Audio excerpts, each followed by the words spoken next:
हमारे द्वारा लिया गया आज का फैसला हमारे आने वाले कल की खुशी और दुख को निश्चित करता है।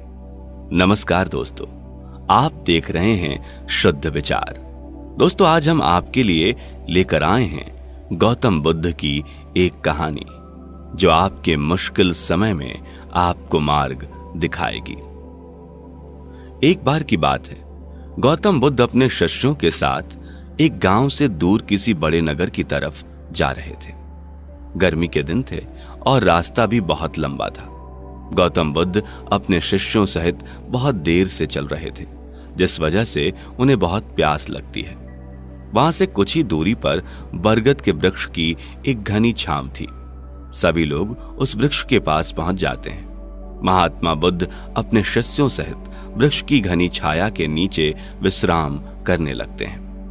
बहुत देर से चलने की वजह से सभी का गला प्यास से सूख रहा था। यह बात बुद्ध जानते थे।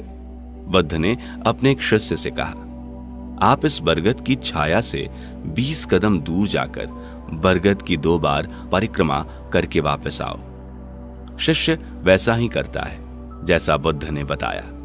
परिक्रमा के बाद शिष्य महात्मा बुद्ध के पास आया तो बुद्ध बोले कि क्या आपको किसी ठंडी हवा का अनुभव हुआ था?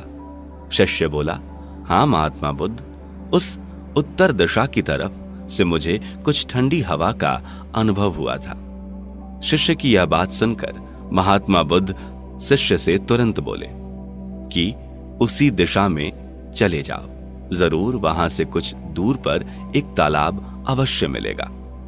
उस तालाब से सबके लिए पानी ले आओ। शिष्य उसी दिशा में जब कुछ दूर जाता है तो वहां सच में एक तालाब होता है। तालाब देख शिष्य बहुत प्रसन्न होता है और तालाब के निकट जाकर जैसे ही तालाब से पानी भरने वाला होता है, तभी शिष्य की नजर वहां दूर तालाब में कपड़े धो रही कुछ स्त्रियों पर जाती है।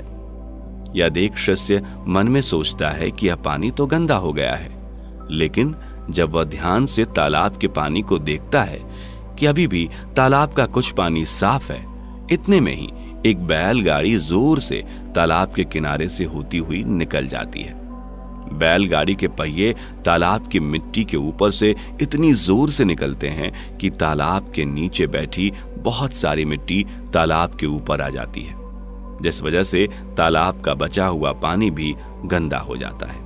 यह देख शिष्य बिना पानी लिए क्रोध में महात्मा बुद्ध के पास वापस चला आता है। शिष्य बड़े ही निराश भाव से महात्मा बुद्ध को सारी बात बताता है। शिष्य की बातें सुन सभी शिष्य बोलते हैं कि हमें तुरंत यहां से निकलना चाहिए, किसी दूसरी जगह पानी की खोज करनी चाहिए, वरना प्यास के मारे जान निकल जाएगी। इधर महात्मा बुद्ध सभी को शांत होने के लिए कहते हैं और बोलते हैं कि धीरज रखो, कुछ देर यहीं बैठो, उचित समय आने तक संयम बनाए रखो। सभी महात्मा बुद्ध की बात सुनकर शांत हो जाते हैं और वहीं बैठ जाते हैं। कुछ समय बीत जाने के बाद महात्मा बुद्ध फिर से अपने शिष्य को उसी तालाब से पानी लाने के लिए कहते हैं। शिष्य बिना कोई सवाल किए उसी तालाब से पानी लेने के लिए फिर से चला जाता है। तालाब की हालत देख शिष्य को यकीन नहीं होता। तालाब का पानी पूरी तरह से साफ था। यह देख शिष्य बहुत खुश होता है और पानी भरकर महात्मा बुद्ध के पास जाता है। सभी पानी पीकर अपनी प्यास बुझाते हैं, लेकिन अभी भी सबके मन में यह सवाल था कि आखिर यह चमत्कार हुआ कैसे? तालाब का सारा पानी तो गंदा हो चुका था। उन्हें लगा कि जरूर यह बुद्ध की चमत्कारिक शक्ति से हुआ है। इनमें से एक शिष्य ने यह सवाल महात्मा बुद्ध से पूछ ही लिया कि यह चमत्कार आपने कैसे किया? शिष्य का जवाब देते हुए महात्मा बुद्ध बोले, यह कोई चमत्कार नहीं, यह आपके सब्र का फल है। यह फल है आपके सब्र बनाए रखते हुए उचित समय के इंतजार का। जितनी देर हम सब लोगों ने सब्र किया, उतनी देर तक तालाब के पानी के ऊपर तैर रहे सभी गंदे तत्व और मिट्टी तालाब के पानी के नीचे बैठ रहे थे। फिर कुछ देर बाद शिष्य जब वहां तालाब के पास पहुंचा, तब तक सब दूषित कण नीचे बैठ चुके थे। जिस वजह से तालाब का पानी पहले की तरह साफ हो चुका था तथा तालाब साफ दिखाई दे रहा था। यदि उस समय आप लोगों ने सब्र ना किया होता, धैर्य ना रखा होता, तो आप सब इतनी गर्मी में पानी की खोज में प्यास से रहकर शायद अब तक मृत्यु को प्राप्त हो गए होते, क्योंकि यहां से अगला कोई तालाब है या नहीं, होगा भी तो क्या उसका पानी साफ होगा या नहीं, इन सब कारणों से आप कभी प्यास ना बुझा पाते और प्यास से मर जाते।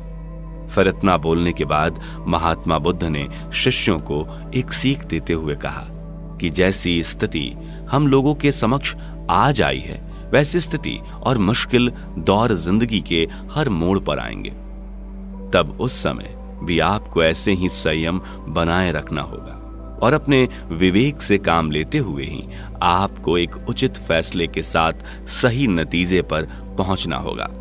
हर मुश्किल दौर में सब्र रखते हुए ऐसे ही शांत मन से कोई भी फैसला लेना चाहिए जो आपके और दूसरों के लिए भी अच्छा हो, क्योंकि ऐसी स्थितियों में लोग अक्सर गुस्से में आकर अपना सब्र खो देते हैं और गुस्से तथा जल्दबाजी में गलत काम और फैसला कर बैठते हैं, जिसका बुरा परिणाम उनको भविष्य में देखने को मिलता है, जिसमें खुद का नुकसान अधिक होता है।